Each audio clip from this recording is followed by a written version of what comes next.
All right, so as I mentioned, we are going to be looking at other angles, right? And so before we do that, it's important to have kind of just a little conceptual understanding of why this works for angles that aren't just right angles, right? And so as I briefly mentioned last class period, that is because we can use what we call reference angles and other tools to help us do that, okay? So as I mentioned last night, remember I had said to take note that the sine of theta was equal to y when we're talking about our unit circle. And that's because our radius was equal to 1. But in this case, and moving forward in the class, we'll be looking at a lot of things where our radius is not equal to 1. And so we need to have a little more depth to that, right? And so now we're going to just define that as r, or as I mentioned last class period, we can even define this a little differently as our opposite over our hypotenuse, okay? Because when we're talking about an angle, we're always talking about the angle that is adjacent to our x-axis. And so our y is always going to be opposite. Our x is always going to be adjacent when we're talking about it in terms of the coordinate system, okay?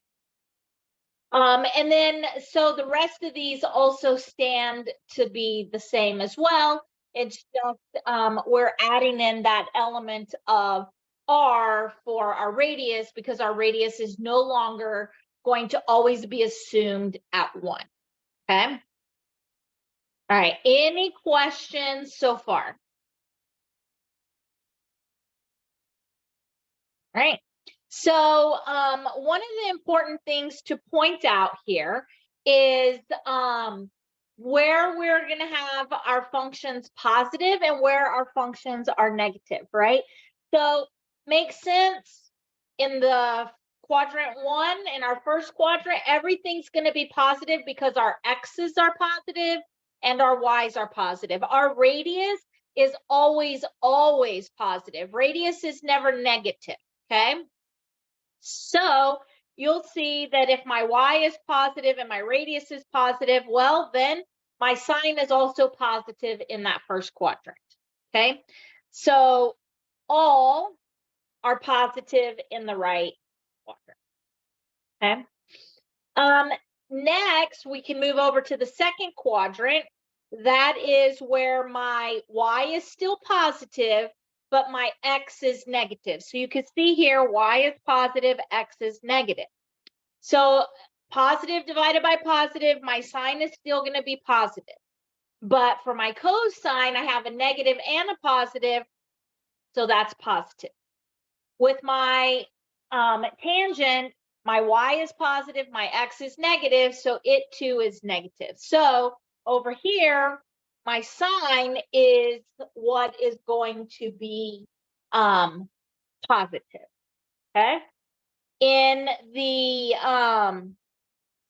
the third quadrant, you'll see that my tangent is the one that is positive. And in the fourth quadrant, you'll see that my cosine is what is positive, okay?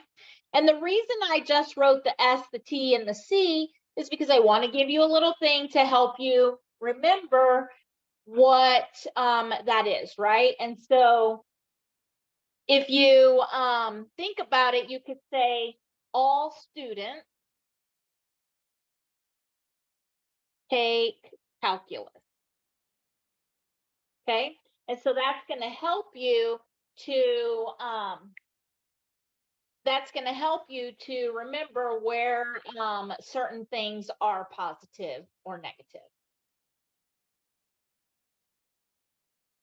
Okay, question.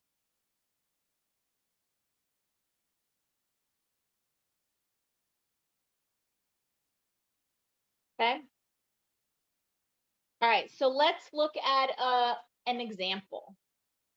When you're looking at this example, if we're given the point x is equal to 20, y is equal to negative 21, then what is that going to be? Okay. And so we'll look at this and we can sketch it out. I'm a big fan of sketching things out. So positive 20, negative 21, it doesn't have to be to scale, but it's going to be somewhere over here like this. Okay. And so when we do that, then our angle that we're looking at is this big, right? Well, if you remember when we talked about coterminal angles and things of that nature, that they have the same starting and finishing point, and they also have a lot of the same characteristics, right? So in this case, having that there, then we know that our x value is 20. We always drop a line to the x-axis. So you're either drawing up to it or wherever you are, but that line, you never go to the y, okay? You always go from the end point of whatever you drew out up to the x-axis or down to the x-axis. You're always going to the x, okay? And that creates here this right triangle that we learned how to work with last class period, okay? And we know that our y value was negative 21. Excuse me. So we can calculate our radius, right? Because our r is equal to, we can write it x squared plus y squared is equal to r squared. And so that gives me my x was 20, so 20 squared plus negative 21 squared is equal to my r squared. So when I take the square root of all of that, right, I end up with r is equal to 29. Okay, so I've done that calculation and r is equal to 29. So now it's just a matter of determining my sine and my cotangent for those. So my sine of this angle is going to be, remember, it's my y over my r. If you don't want to remember y over r, you could still write opposite over hypotenuse. So my opposite side is negative 21, and my radius or my hypotenuse is 29. So there you have it. We were able to determine the sine of a value of a function of an angle that is not actually a right angle. Okay. Similarly, we could do the same to find our cotangent. So our cotangent of theta is our x over our y value. So in this case, my x value is 20 and my y value is negative 21. Okay. Question.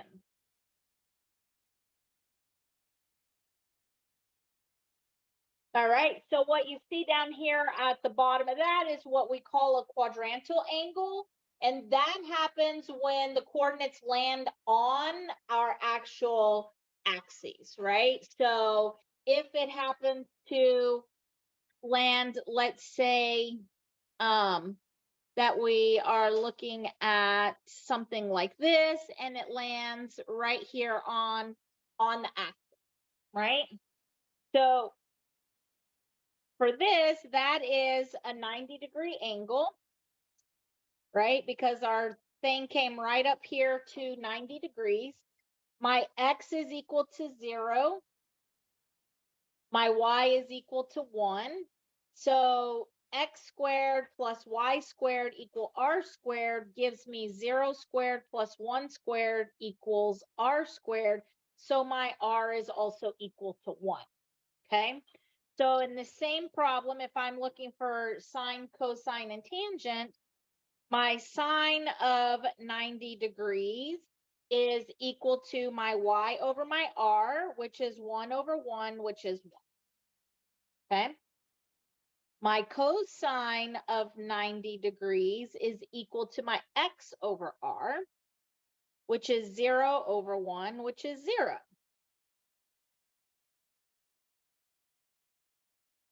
And my tangent of 90 degrees is equal to my y over x, which is 1 over 0, so it is undefined. And we talked about that last class period, right? Whenever our tangent is whenever I have 90 degrees or 270, or equivalently pi over 2 or 3 pi over 2, that my tangent is undefined at those points because we end up with that 0 in the denominator. Okay, question.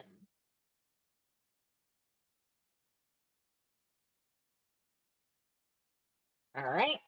So moving on, as I mentioned briefly a couple of times already, is about these reference angles. We're going to spend a lot of time looking at and using reference angles, okay? So here's an example with all 4 quadrants and how it behaves, right? So if we're in that first quadrant, our reference angle is our angle that we're given, right? Because they're exactly the same thing. If we land in the second quadrant here, then our reference angle is always the amount from the x-axis up to the angle, right? So here, from the x-axis up. Here, it's from the x-axis up to where our terminal side ends, right?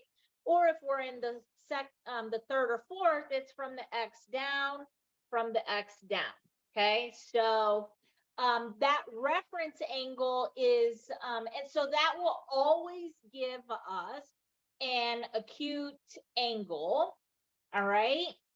And when we drop our line to the x-axis, it gives us that right triangle as well, okay? So when we're looking at an angle in the second quadrant, well, remember, coming out to here is 180 degrees or pi. So my reference angle, if I'm given this much, then my reference angle is how much more do I need to go to get to that 180. So I can figure out my reference angle by doing 180 minus my angle that I was given, or pi minus the angle I was given, okay?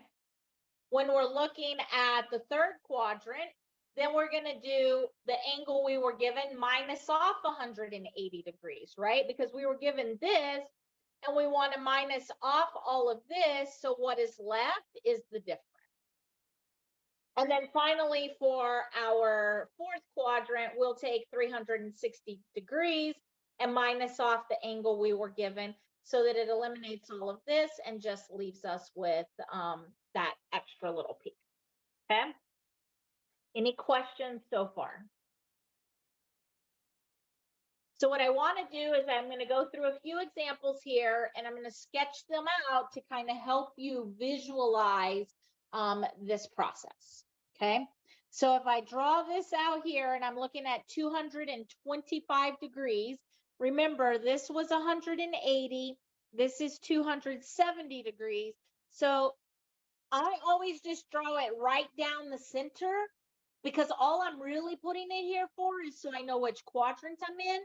And then also I will add all the things like my, I'll add things like my X and my Y and things like that.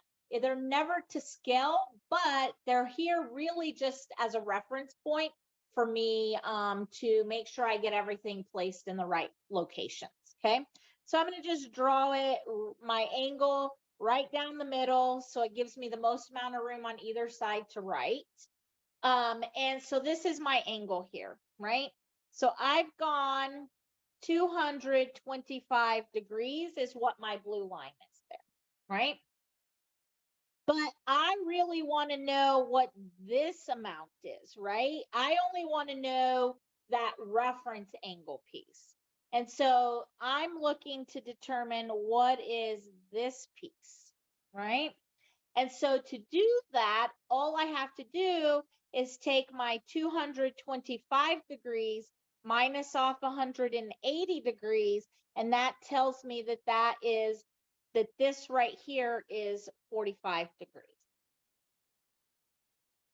Okay, from the x-axis to my terminal line, that's only 45 degrees.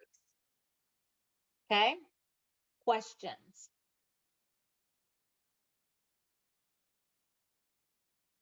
Let's look at another example. Pi, 11 pi over 6. Well, if I had 12 pi over 6, that equals 2 pi. So that's one whole time around. So this one is really something more like this, right? We're almost a full circle around. And so we're really interested in this piece right here, okay? And so this was 11 pi over 6. So I need to determine if I had 2 pi, if I went the whole way around, minus 11 pi over 6, then that means that this really here, 2 pi over 6 is really 12 pi over 6. So I have common denominator. And so that is 1 pi. So I could just write pi over 6. So this angle right here is pi over 6 radians. Question.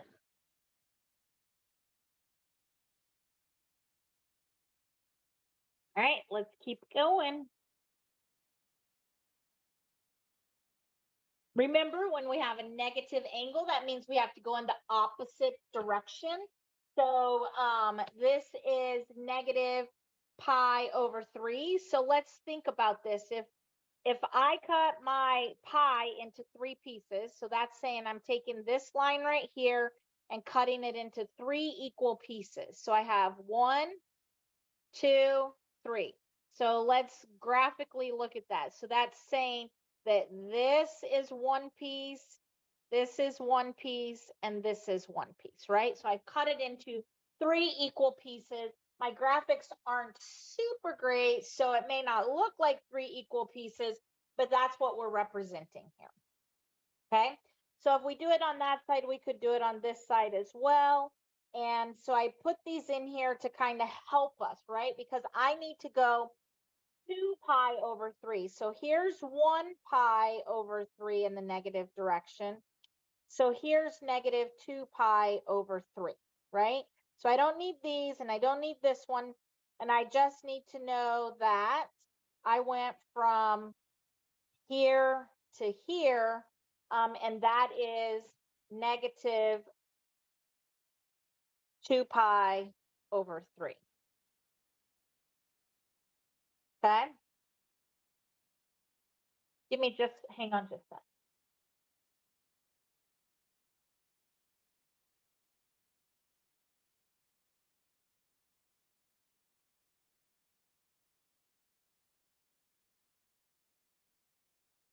Okay, sorry about that. So now what we're looking at is we want to know what our reference angle is. Remember, I say we always draw our line up to the x-axis. So this is the reference angle that we're looking for here. And so we would calculate that as our angle that we are given, right? So if that is negative 2 pi over 3, that means that this is pi over 3, this is 2 pi over 3, 3 pi over 3, this is 4 pi over 3 if we're going in the positive direction.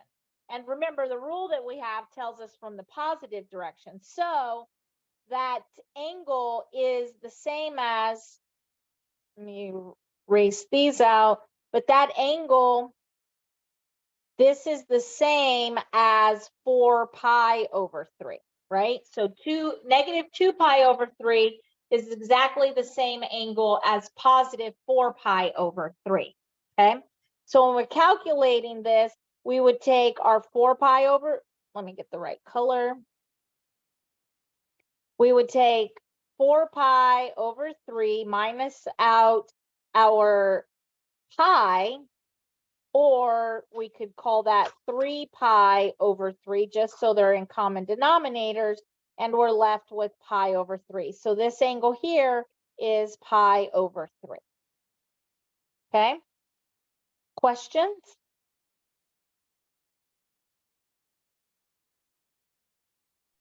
Why would you not do like minus 2 pi over 3 again?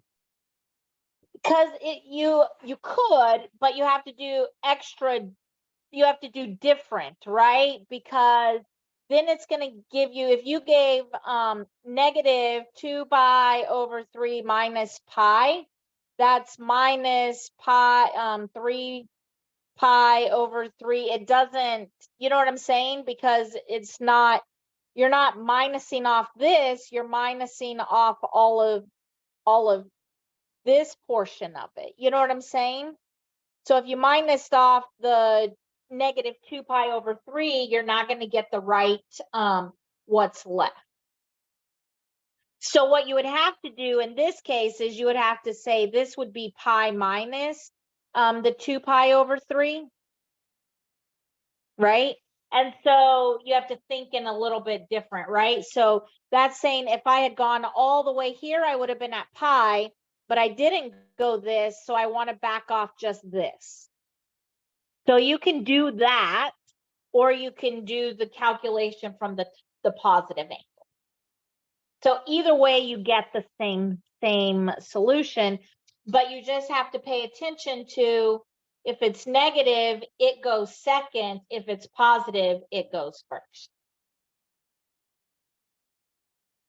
Okay? Did that help? Yeah, it did. Okay.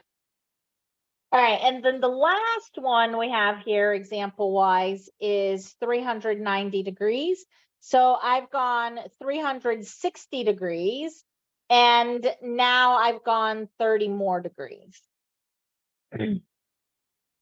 And I should have gotten the blue, sorry. So I've gone 360 and 30 more degrees. Okay. So my reference angle, though, is just this portion of it.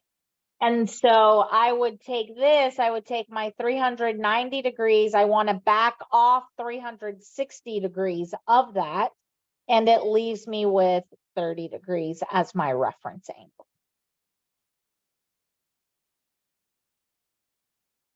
Okay, question.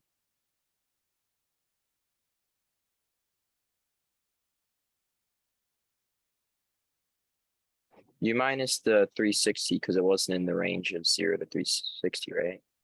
Right, yeah. Okay. So what we do is, because we want to back off this amount, because we've gone around the whole circle once, or the whole coordinate system once, but the reference angle has to be acute, which means it's less than 90 degrees. And so we're really just concerned with this portion of the angle, not all of it and then that. Does that make sense? Yeah, it does. And if we didn't have this amount, it would have, remember, in the first quadrant, it is exactly whatever our angle is there. Okay. All right, so now if we want to, I'm giving you, I want to know what the cosine of 35 degrees is, but we don't really know what the cosine of 35 degrees is, right? But we can sketch it out over here. This is, remember, 90, and this is 180 degrees. So 135 falls somewhere in here, right? This is 135 degrees. Okay. If I drop a line to my x-axis, that builds me my, makes my right angle there, right? And I can determine what is this reference angle. So I take my 180 degrees minus off 135 degrees, and I see that that is 45 degrees, okay?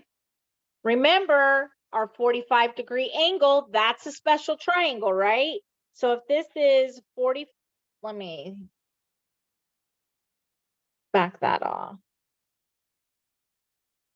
If this is 45 degrees, right? Then my special triangle tells me that this is 1, and this is a square root of 2.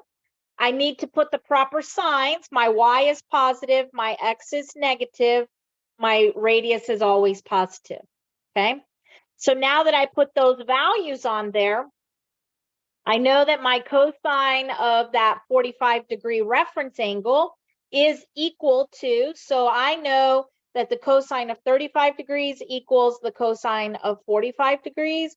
And that is equal to, I could come in here and put,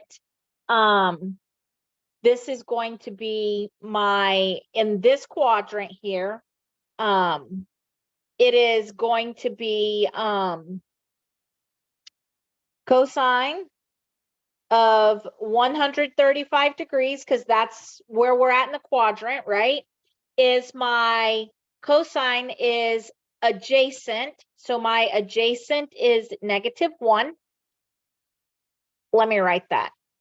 My adjacent over my hypotenuse, right?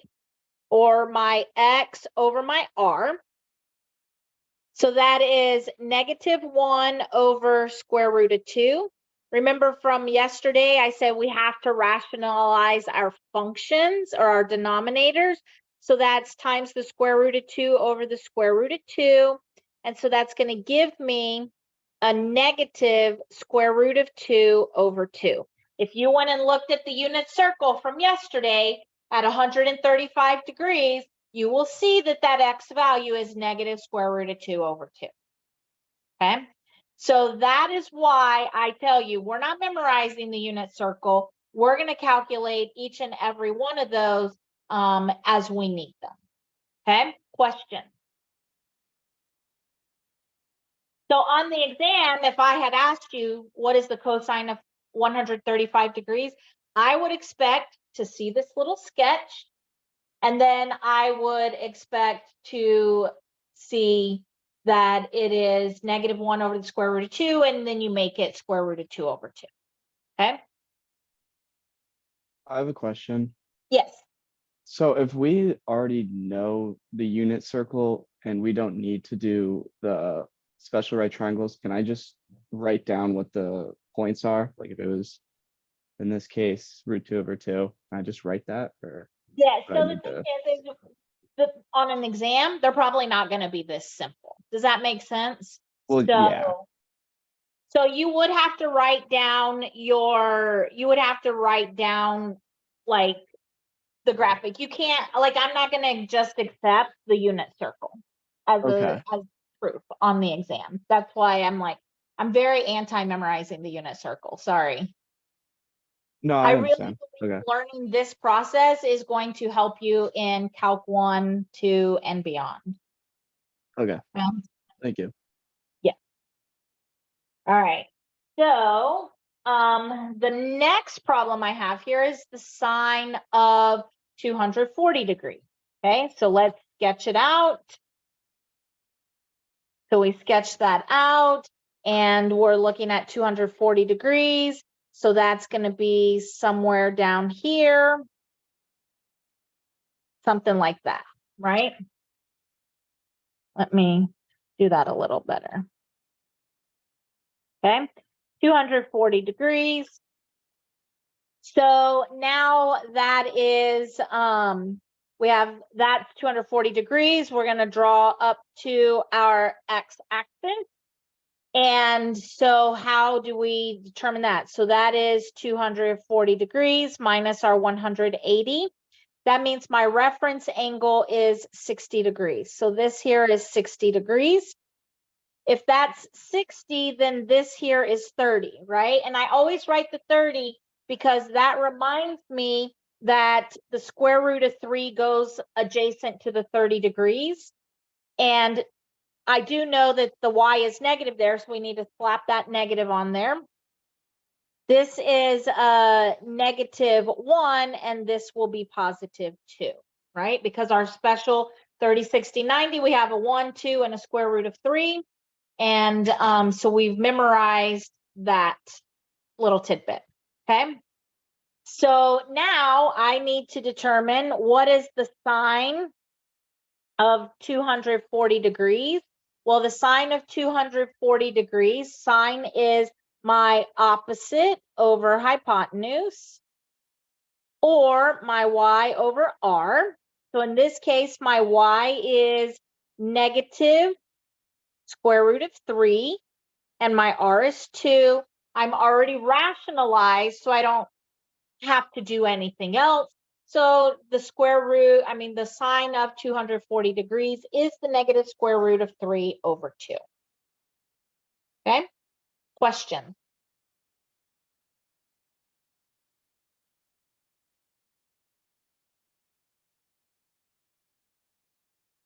All right, so let me give you guys like 2 or 3 minutes to work through number 6 and see if you guys are able to do that, and if you have questions, let me know.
All right.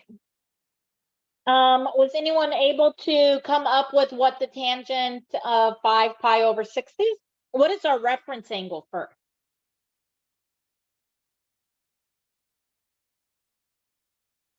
Is it pi over 6? It is, right? So in this case, we're going to be in our second quadrant. So this is 5 pi over 6 because we cut it into 6 equal parts. If you think of it, we're 1, 2, 3, 4, 5, 6 equal parts, right? And so what that gives us, then we drop our line to the x-axis and we're looking at this piece right here. Okay, so that's going to be pi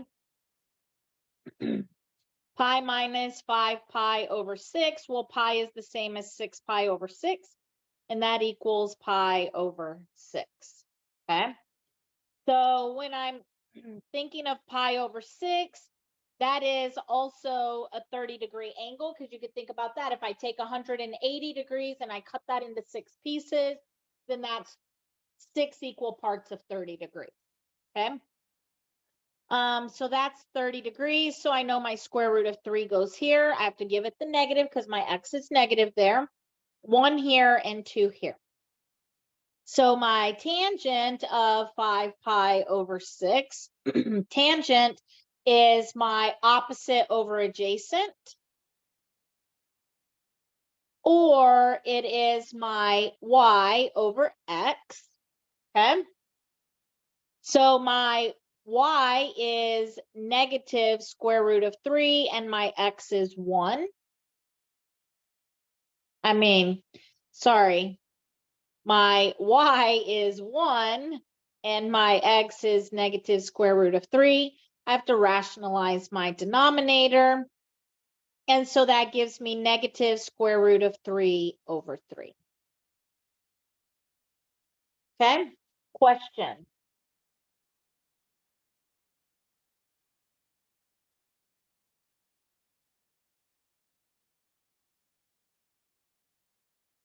Next one, we're doing negative 11 pi over 6. So we're going to come all the way over here. All right. And so that is our 11 pi over 6. It's a negative. So when we want to determine our reference angle, okay, that is 2 pi minus 11 pi over 6, and I'm left with pi over 6 as my reference angle. Pi over 6 or 30 degrees again, right? So if this is 30 degrees right here, then this is square root of 3, this is 1, and my hypotenuse is 2. So what we're looking for here is the cosecant. Remember, cosecant of negative 11 pi over 6 is, remember, our cosecant is the reciprocal of sine. My sine is opposite over hypotenuse, so this one is going to be hypotenuse over opposite, or my radius over my y. Okay, so that gives me my radius here is 2, and my y value is 1. So then my cosecant of this value is going to be 2.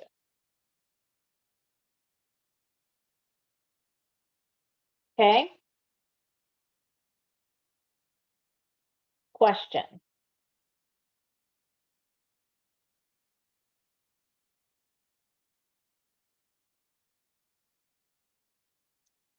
All right, so we have 2 more examples to get through on this slide.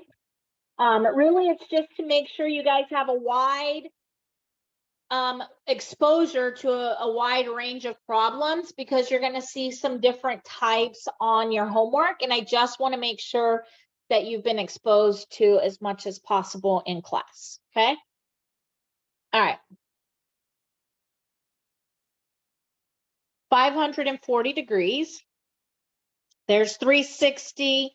Keep going and we'll land over here.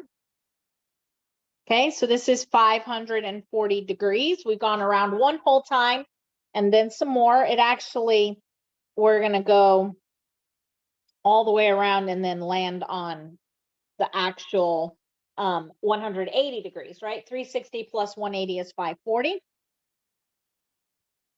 So we end up with this line right here, this point. So we have 540 degrees minus 360 degrees is equal to 180 degrees. That's where we landed. But our cotangent is actually undefined, because at this point right here, right, my x is -1 and my y is 0. And so that leaves me with, when I'm looking at the cotangent here, remember our cotangent is the reciprocal of our tangent. Tangent is our opposite over adjacent. So cotangent is our adjacent over opposite, or our x over y. So in this case, it becomes -1 over 0. And so that is why we are undefined. Okay? Question.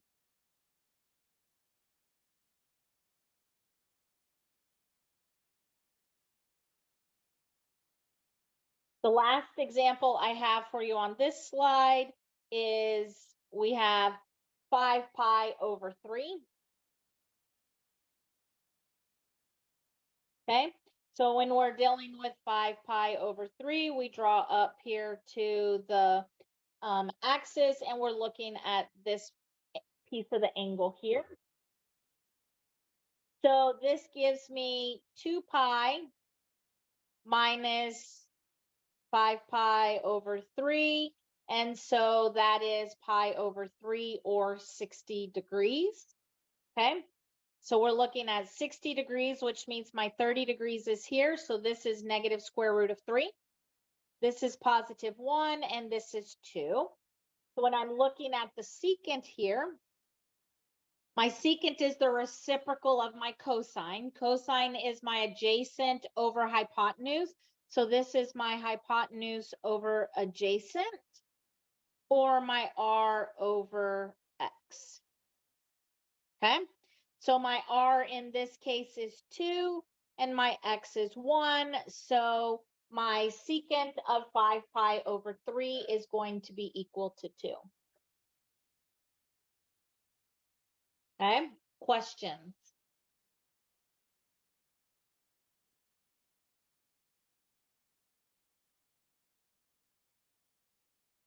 Okay, let's look at a couple of examples. If I want to find two angles that are between 0 and 360 degrees, where cosine is negative, where the cosine is negative square root of 3 over 2, how could we do that, right? So first, let's think about this. When we talk about this, remember our we want to know, where is our cosine negative? Well, remember, all students take calculus. So cosine is positive here and here. Therefore, it's negative here and here. Okay, so there are two places that our cosine will be negative. It'll be in this quadrant and this quadrant. Okay. All right, and so this is telling us that it is cosine is square root of 3 over 2. Remember, cosine is our adjacent over our hypotenuse. Okay, so that means my hypotenuse here is 2 for each. It's always positive. And my adjacent side has to be that negative 3. Okay, square root of 3. So this is negative square root of 3. And now I can build out my triangle here, right? And I can determine that. So if this is a square root of 3, that means this has to be 30 degrees and this reference angle has to be 30 degrees, right?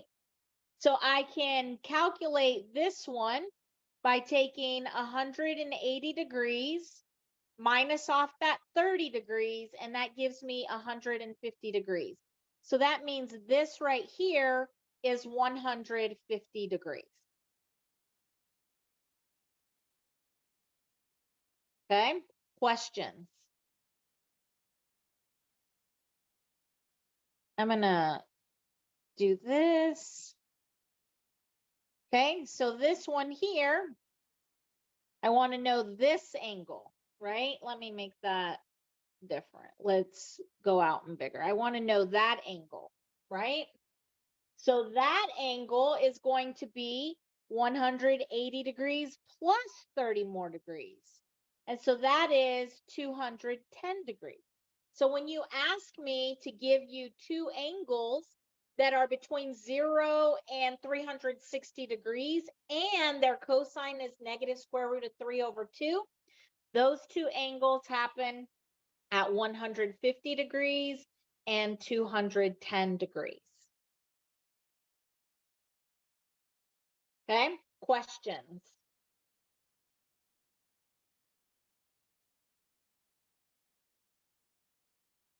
Okay, so this next one down here, we're working kind of the same thing, but we're given a little more information. This time, we want to know, where is our sign negative And our cosine also has to be negative, right? Because it's less than 0. So this is telling me that cosine is negative. Okay. Sine is negative and cosine is negative. So let's just sketch out our thing here. My sine is all students take calculus. So I want to know where, so sine is positive in these two. So it is negative here and it is negative here. Okay. When we're talking about cosine, I'm going to write that in here. Cosine is positive here, negative here, and positive here. So where are both of those negative? We meet that in the third quadrant to meet both of those being correct. Okay. So I make my angle here. And I know my sine is my opposite over my hypotenuse. So I know my hypotenuse here is 8. My opposite side is negative square root of 55. And I have to calculate what my x is. Okay, so we have x squared plus y squared equals r squared. So x squared plus negative square root of 55 squared is equal to 8 squared. Okay. So x squared plus 55 equals 64. So x squared equals 9. Therefore, x equals plus or minus 3. Anytime you take the square root of a value, you have to consider both the positive and the negative. So we look here and we say, well, is my x positive or negative at this point? And we could see that we're in the third quadrant. Therefore, we're going to choose the negative value. So we're going to say our x here is negative 3. Okay. So now all we have to do is determine our cotangent of theta. Remember, cotangent is going to be the opposite of tangent. So that is my, it's typically tangent is opposite over adjacent. So this is going to be adjacent over opposite. My adjacent side is the negative 3. And my opposite side is the negative square root of 55. We got to rationalize that denominator. And so that gives me negative and negative is positive. So that's going to give me 3 square roots of 55 over 55. Okay. And then the last one that we want to calculate is our cosine. Cosine of theta is my adjacent over my hypotenuse. Okay. My adjacent side is negative 3 and my hypotenuse is 8. Okay. Questions?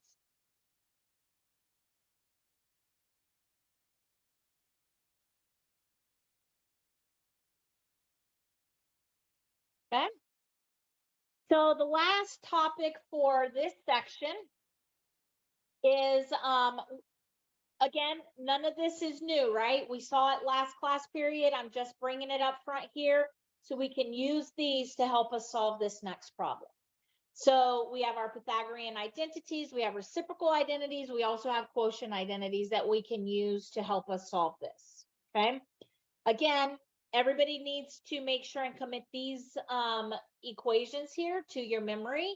Honestly, you're going to use them frequently enough between homework and us and the examples that we're working here in class that I think that you will just naturally end up memorizing them without like a focused effort. Okay. All right. So looking at this problem, we're given that the secant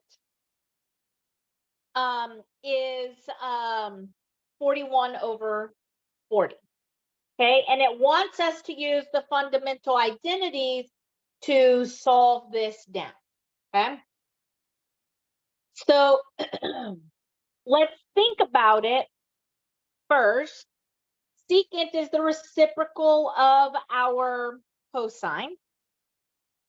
Cosine is our adjacent over hypotenuse. So this is our hypotenuse over adjacent.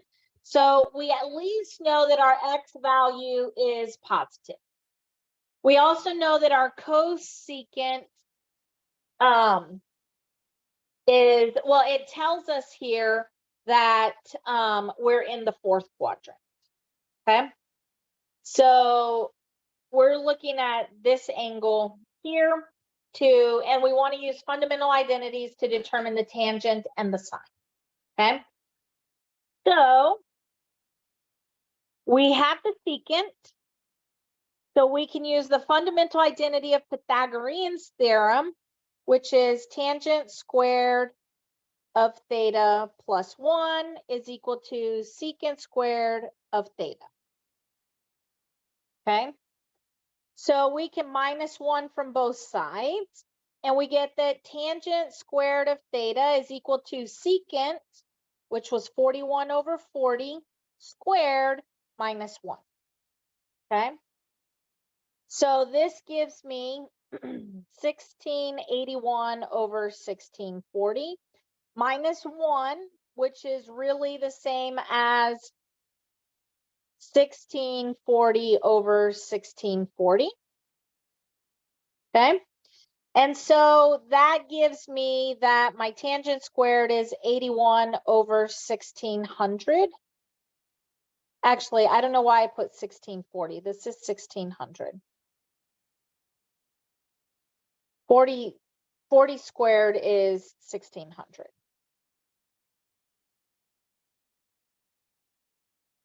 Okay, so if I want to determine, so this is tangent squared, okay?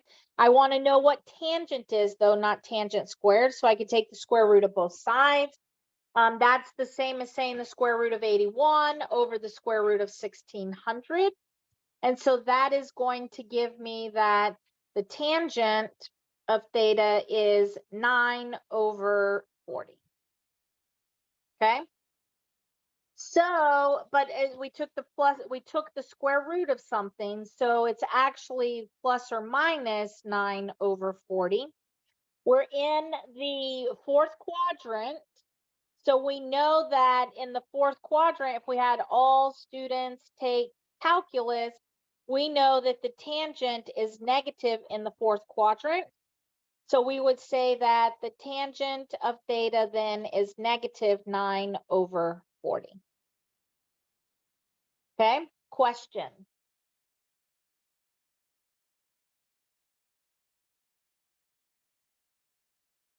For the other problem, we're asked to do the sine, right? And so we were given that the secant of theta is 41 over 40.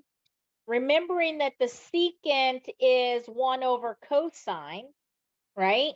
Then we can determine then that the cosine of theta is the reciprocal of the secant, so it's 40 over 41.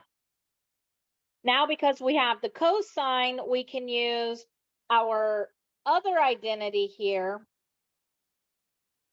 that says sine squared plus cosine squared is equal to 1.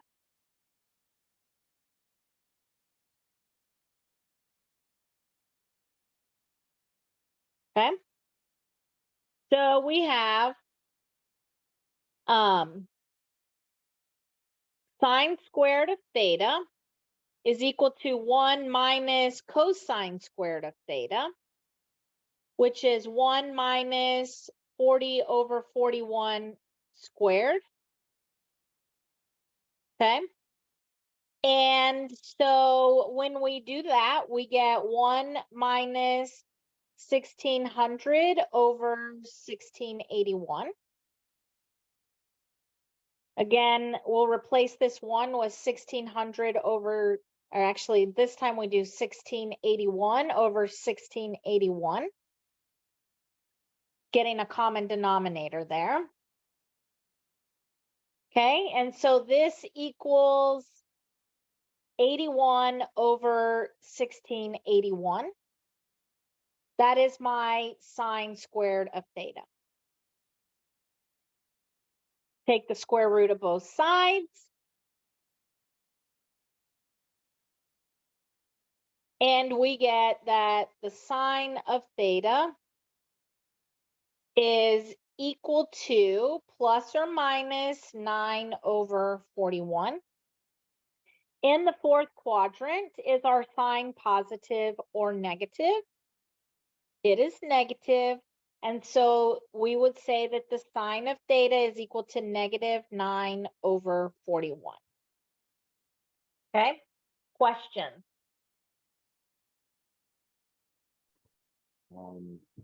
How'd you get from secant to the cos at the very top again? 'Cause I thought it was 1 over cos. Oh, that's So then we're like, why would it just be 40 over 41 now? Wouldn't it be like 1 something over it, the rest? I don't know. So if the secant is 41 over 40, right? It's equal to the reciprocal. The reciprocal is you just switch them places. And that means, so here, if you were doing that, it would be 1 over, what is it, 41 over 40, right? It's the same as 1 divided by 41 over 40, which is 1 times 40 over 41. Oh, okay. Okay, thank you. Uh-huh. Any other questions? All right, so we'll go ahead and take our 10-minute break. So we'll come back at 7:10 p.m. and then we will start working on graphing some of these sine and cosine functions. Okay.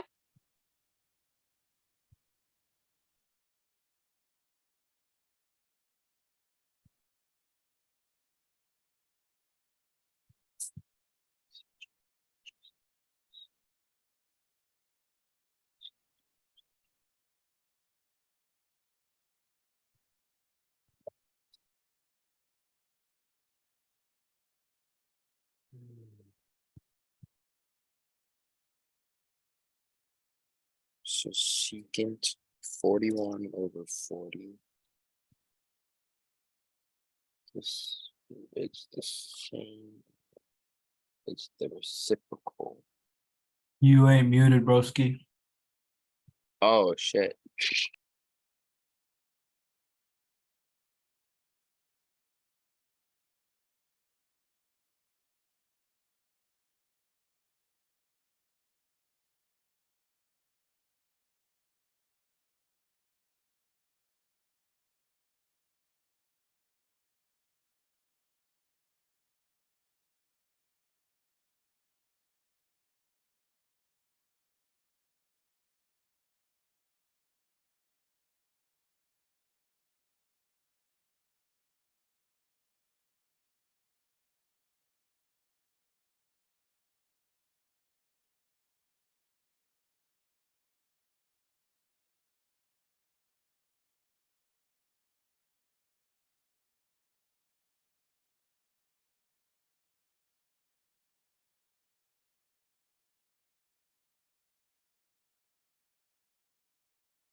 All right, it is 7:10, so let's go ahead and keep moving. Now we're going to move into the section where we're going to graph sine and cosine functions. Okay. So what I've placed up here is just a little table for you of what all those values are, right? So that we're not spending class time calculating each of those, but we could using our two special triangles.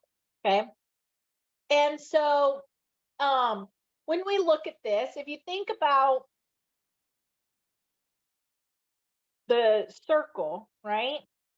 If you think about it, if we cut it right here and we kind of straighten it out and how it behaves, kind of elongates into this cycle here.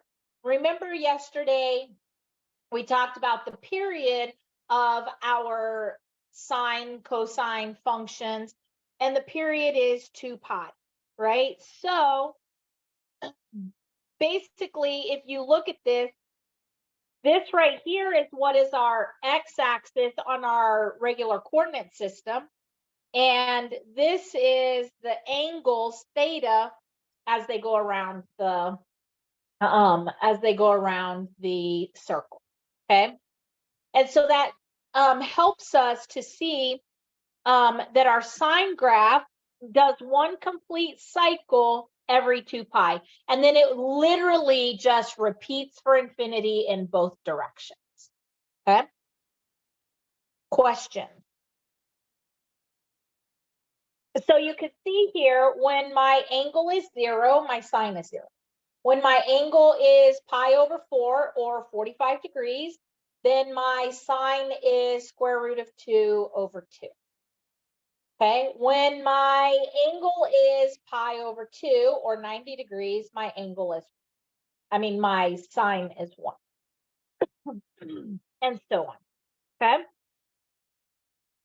Similarly, we have the same thing for our cosine. So one thing I do want to point out to you is notice that our sine starts its cycle at 0, 0, and it goes in an up direction first. This is the graph of sine of x. Okay. Our cosine starts up here at 1 and goes down first. Okay. And this is y equals the cosine of x. Okay, so just like with our regular algebraic polynomials, we could do graph transformations and such. The same can be done, and we'll learn here in a moment how to do those on our sine and cosine graphs as well. Okay, again, the period is 2 pi, and it'll repeat this whole pattern of behavior off into infinity in both directions.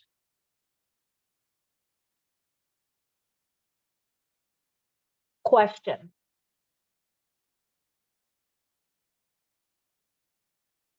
Okay.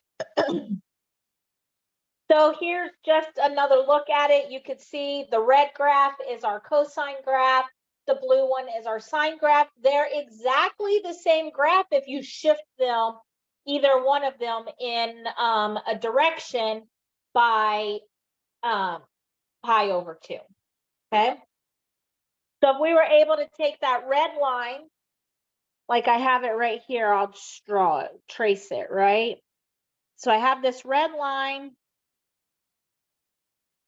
If I took that, right, and I shifted it, you see how it lands exactly on top of the blue line? And that all has to do with the fact that we have those cofunctions, right?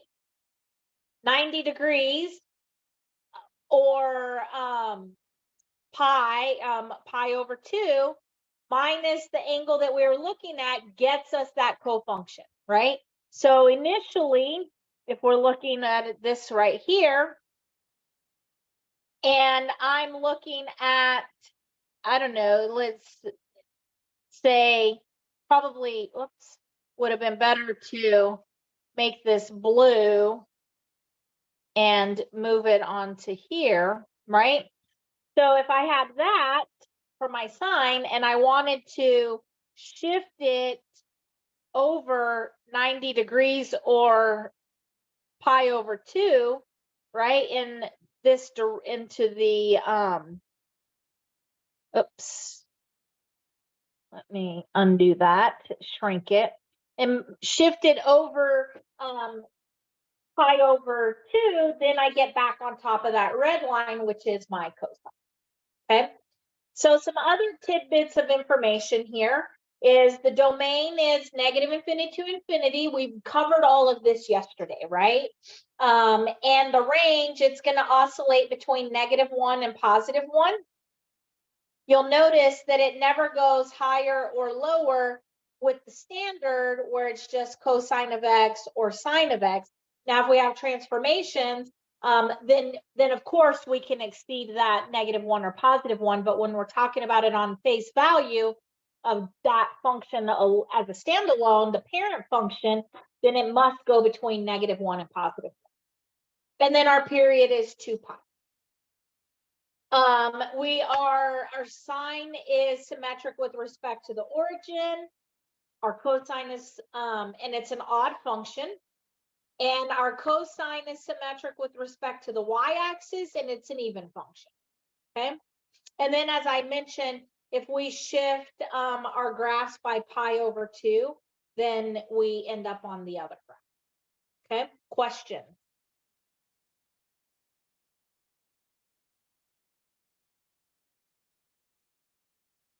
Okay? So this is just another look at it to kind of help you get a visualization. This is in the textbook, so I wanted to just provide it to you so that you can not have to, dig through the textbook to find these sort of things, okay? So let's talk about shifts now, right, and transformation. So amplitude is the first one we'll talk about. Amplitude is whatever value is in front of the sine or the cosine. That is, we call that A in our standard equation, and we're going to build the pieces of our standard equation over the next few slides. So the first piece is our amplitude. And when we talk amplitude, amplitude is not positive or negative. It's basically how much off of the center of the graph does it go, okay? So if the center of our graph is here, I go 1 in either direction. And so that's the absolute value of that graph there. So ultimately, the amplitude is just the absolute value of A, okay? So here's a couple of examples, and let's look at the amplitudes, right? So here we could see that A is equal to -8. So if I want to determine the amplitude, my amplitude is the absolute value of -8, which is 8, okay? So if you told me on an exam that the amplitude is -8, you would lose points because that is not true. Amplitude is the absolute value of A, okay? Similar over here on the second equation, our A is equal to 2/3. So the amplitude is equal to the absolute value of 2/3, which is still just 2/3. Okay? Any questions on amplitude?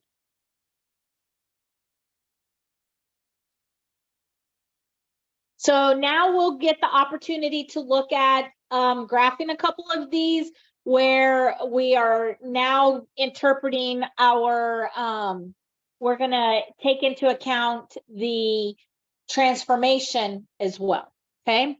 So first, I always suggest let's go ahead and sketch on there the parent function, okay? So it's cosine. So cosine is always starts up here. And then it is, I'm going to not do all the intermediate points. I'm going to do just the 5 main points. So we'll be at pi over 2. Pi will be down here at -1. We'll be up here at 3 pi over 2. And here at 2 pi.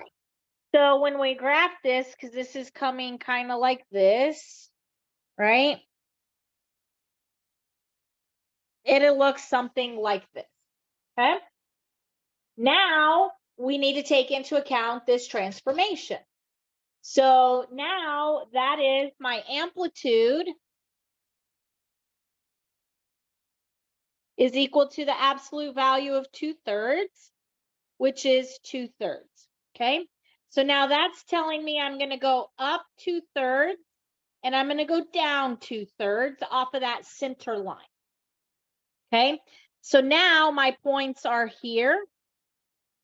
I'm still on my center point, but instead of being down here at 1, now I'm up here at -2/3. I'm still on the x-axis, oops, the same, and then this one would be here. So we're still going in the same direction and way, it's just we're now transformed a little bit. So this one is my y equals 2/3 cosine of x. This one was just y equals cosine of x. Okay, question.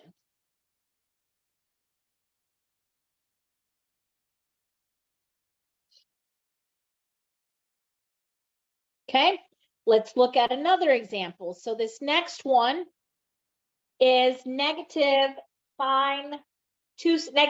sine over x.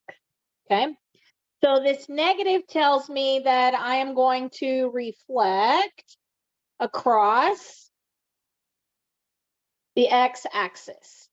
Okay, my amplitude is equal to the absolute value of -2, which is 2. So let's first draw in here our, I'm going to make this blue, or let's make it green. Let's first draw in our standard sine graph. So that is 1, sorry, we don't start up, we're on sine. So we start at 0, 0, and then we go up. We're on the axis. We are down, and then we're back on the x-axis, okay?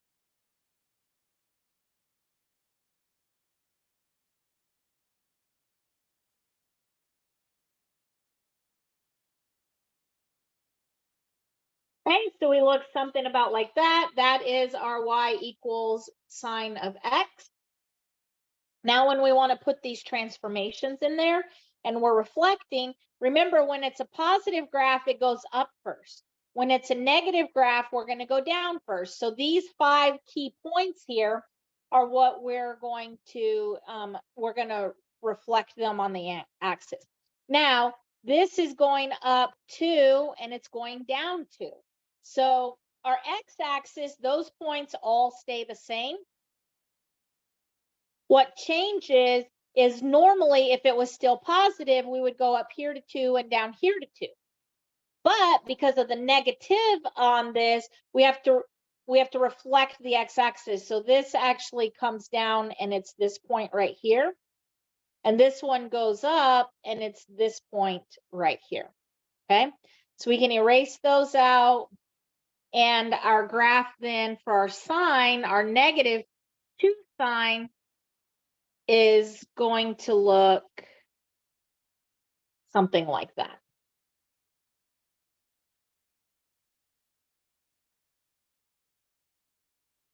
Sine. Okay, question.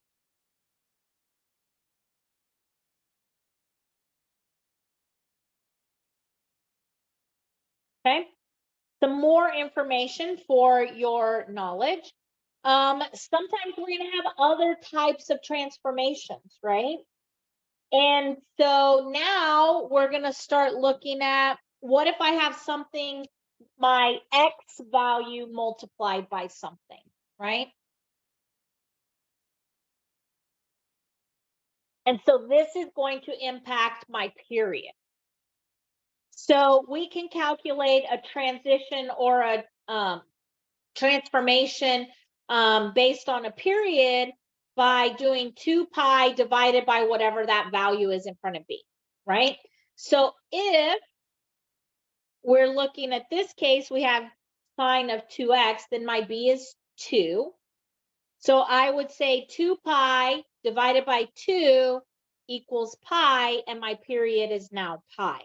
So that means I have to get through all of those key points in pi rather than 2 pi.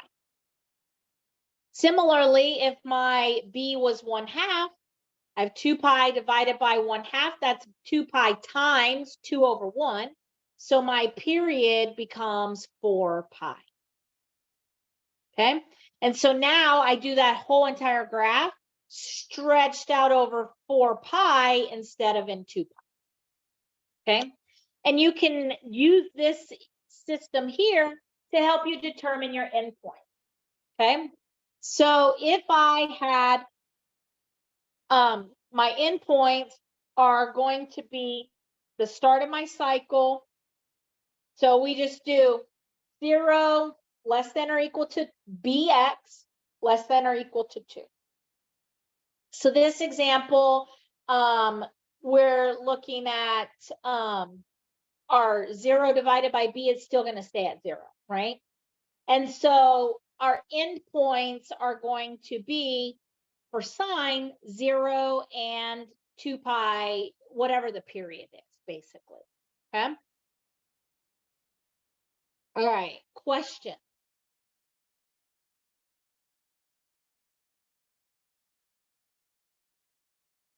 All right. So let's look at some examples. So this one, we're looking at, we have 2 times cosine of -4 pi. Okay, so we have an amplitude in here and we have a b, right? So we have our a is equal to 2 and our b is equal to -4. Okay. All right. So for this, we can determine then that our amplitude is equal to the absolute value of 2, which is 2. Okay. And our period is equal to 2 pi divided by, I always put the absolute value of b in that way because periods aren't negative. So it just makes it more accurately correct mathematically. And so that is 2 pi over absolute value of -4. So that is 2 pi divided by 4. So that is pi over 2. So my period is pi over 2.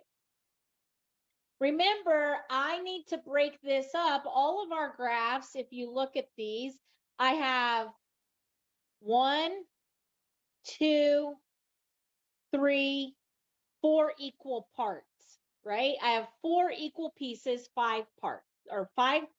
I plot 5 points. I have 4 equal pieces, okay? So one complete cycle has to go from 0 to pi over 2. That's one cycle, right? So if I want to know my endpoints, I could have done, we already know this, but I could have done 0 is less than or equal to 4x less than or equal to 2 pi. I could divide everything by 4 because I'm trying to get x by itself. And that leaves me with 0 is less than or equal to x. It's less than or equal to pi over 2. Okay. Now, if I want to determine what my points are here that I'm plotting, I need to divide my period into 4 equal parts. So we're going to look at, you'll hear me say it often, 4 equal parts. So you take your period divided by 4, okay? So our period is pi over 2 divided by 4. So that's pi over 2 times 1 over 4. So that is pi over 8. So that means every pi over 8, I have one of these significant points. I could calculate every single one of those, right? I could say, well, at pi over 8, and I plug that into my equation, and I get this, and I get that. That's not what we want to do because it's very time consuming.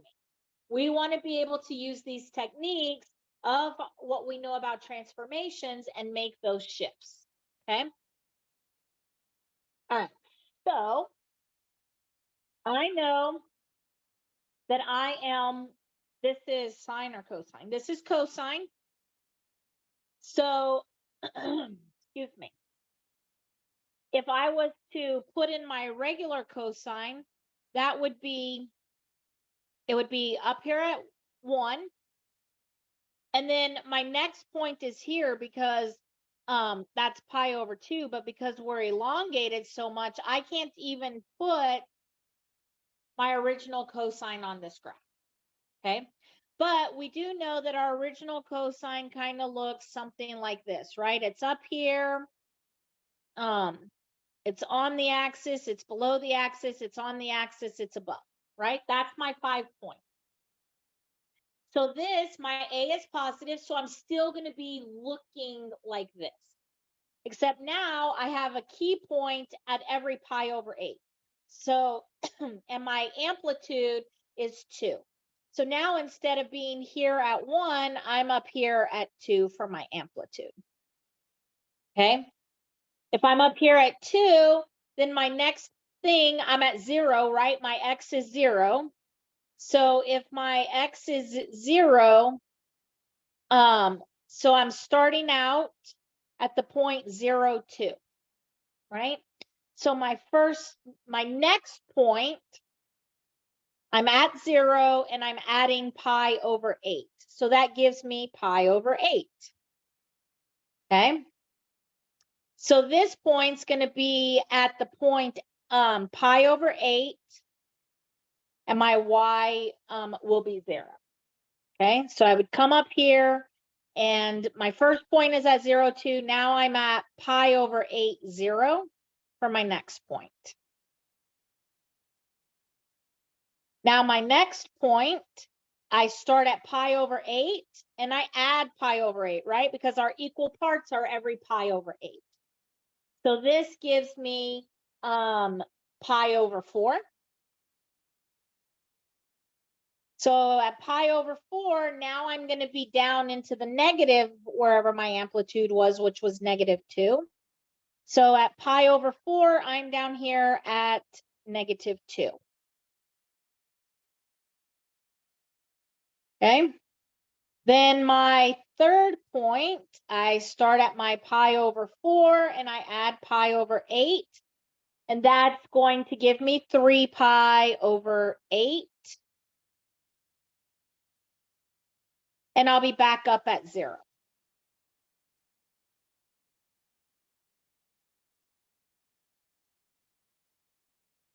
And then the last one, the last part of my 4 equal parts, I take the 3 pi over 8, add pi over 8, and that equals 4 pi over 8 or pi over 2, which is what I calculated that I should be at, right? And so that is going to be pi over 2 is going to be up at positive 2 again. Okay, so we come up here and we put that point in here. And that is what our graph would look like with the transformation.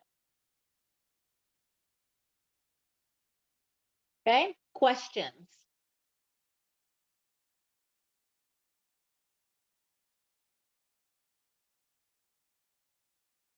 Okay, so here is a different look, kind of puts it all into perspective.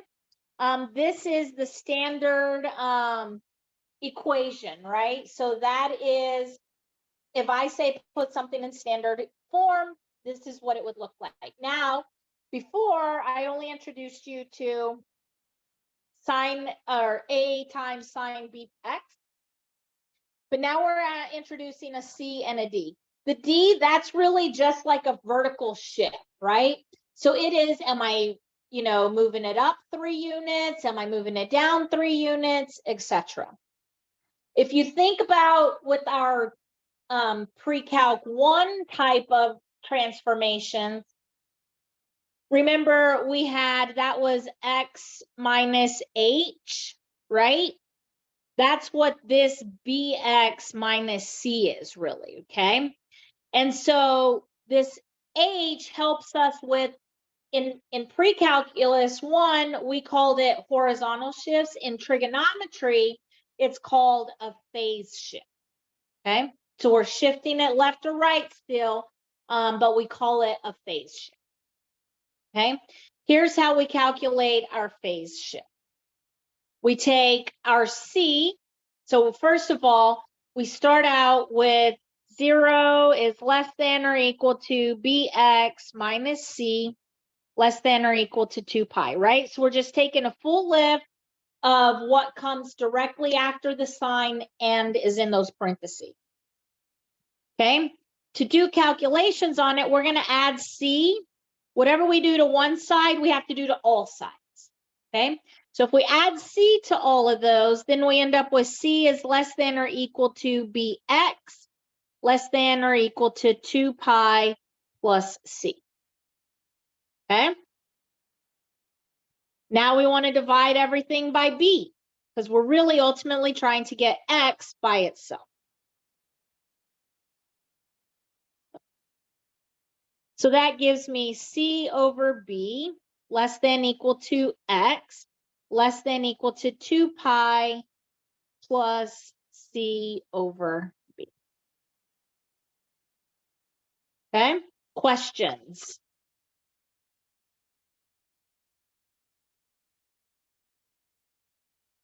Okay, let's look at a couple of more examples that incorporate all of our transformations.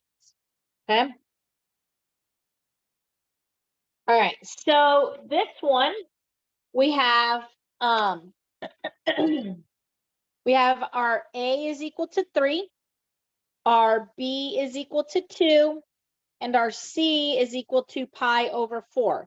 Not negative pi over 4, pi over 4, right? Because standard form is bx minus c.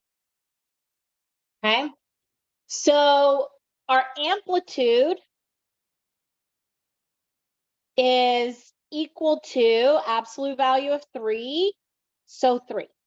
So if you look, our initial graph, our initial sign, it doesn't go all the way to, we would have here, and then at pi over 2, and then pi. We can't really get the whole thing. Oh, sorry, we're actually on a sign, so we're on 0, 1, back to 0. So it would be something like this, right, for our original. But we are going to have this transformation in here, right? And so now we're going to ping from, instead of pinging between 1 and -1, our amplitude tells us we're going to ping from 3 to -3, okay? With our period, remember that is 2 pi over b is equal to 2 pi over 2. So our period is pi. So let's do our 4 equal parts.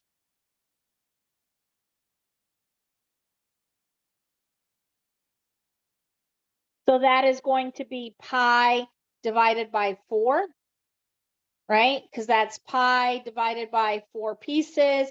So every pi over 4, we're going to have one of our significant points. So let's look at one cycle.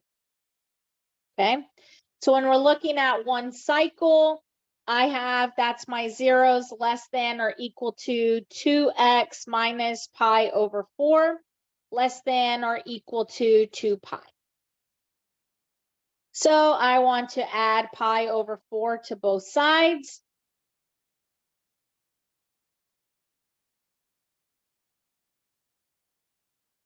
Sorry.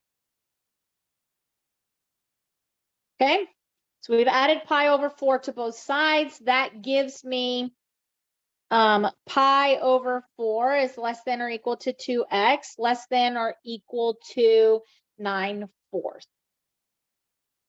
9 pi over 4. Now I want to divide everything by 2.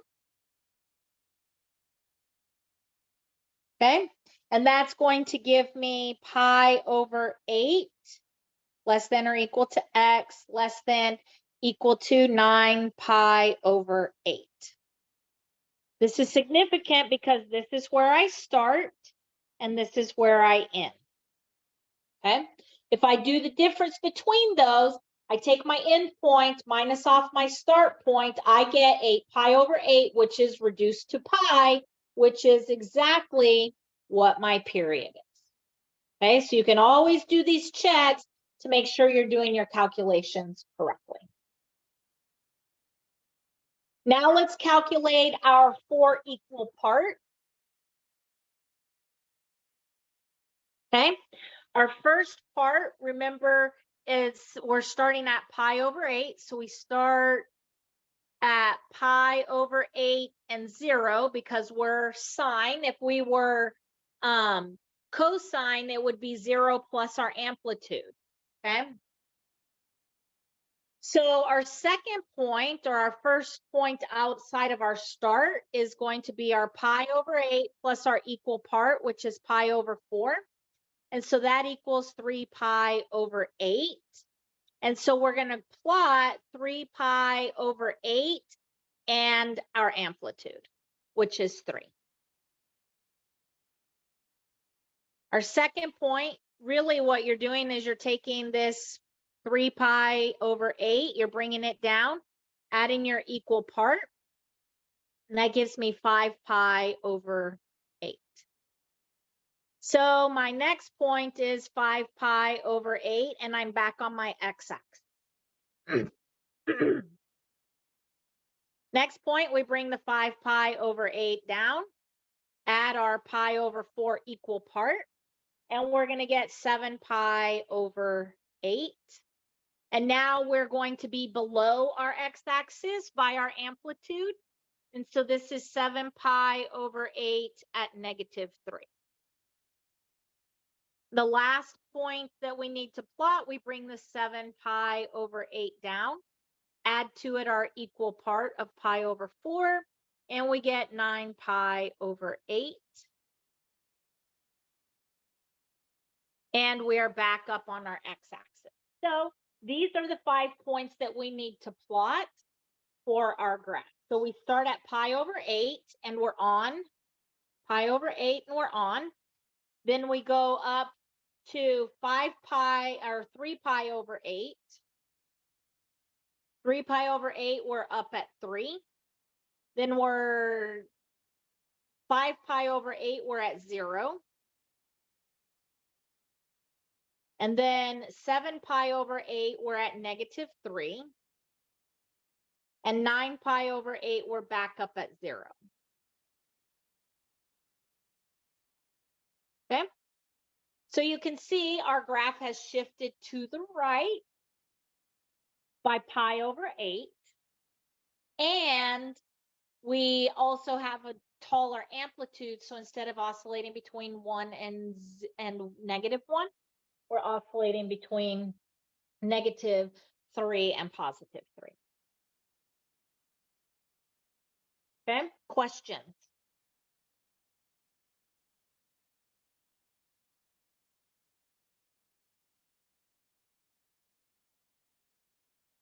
All right, so this is the same graph, same information, except I'm going to see if I can take this whole piece.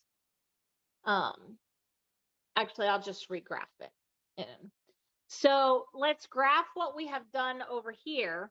We were at 0, but we were on pi over 8.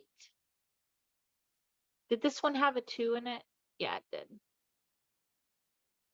So all of this is exactly the same, except now we're having a vertical shift, right?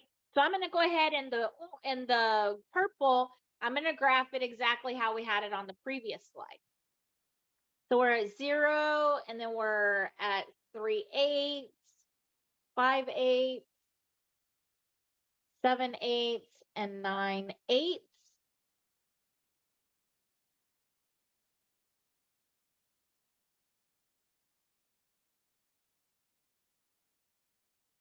Okay, and so that's what that graph looks like. So let's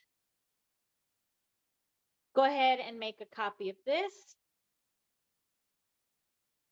And I'm going to paste this that we just copied. Let's change the color to orange. And so it's right here, right? It's this graph. But we need to vertically shift it up 2 units. So there's 1, 2 units. And that is what that graph would look like. So ultimately, every single one of these points were shifted up 2 units. Okay? Questions?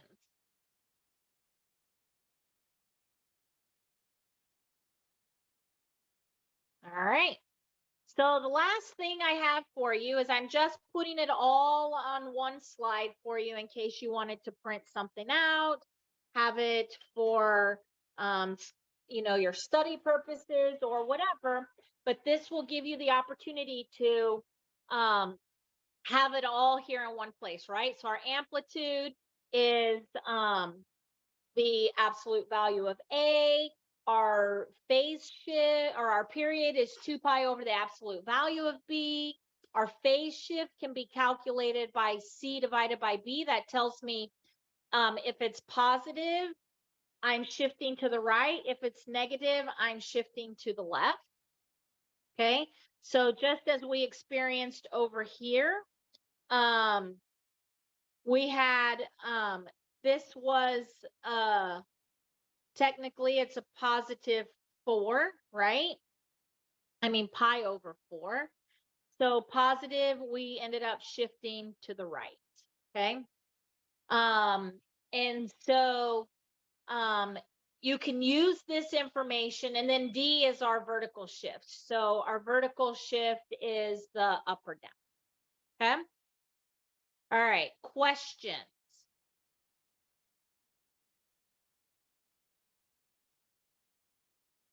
All right, that is all of the material that I have for you guys this evening. I will stick around if you have any questions or anything like that. Happy to help you guys better understand any of that. If not, if you don't have questions, you are free to go, and I will see you all on Tuesday. Remember, we don't have class on Monday because you guys have an exam that's due. Okay? All right. You guys have a good night and a good weekend. And if you have any questions, just make sure you send me an email. Thank you. You have a good night as well. You too. Thank you.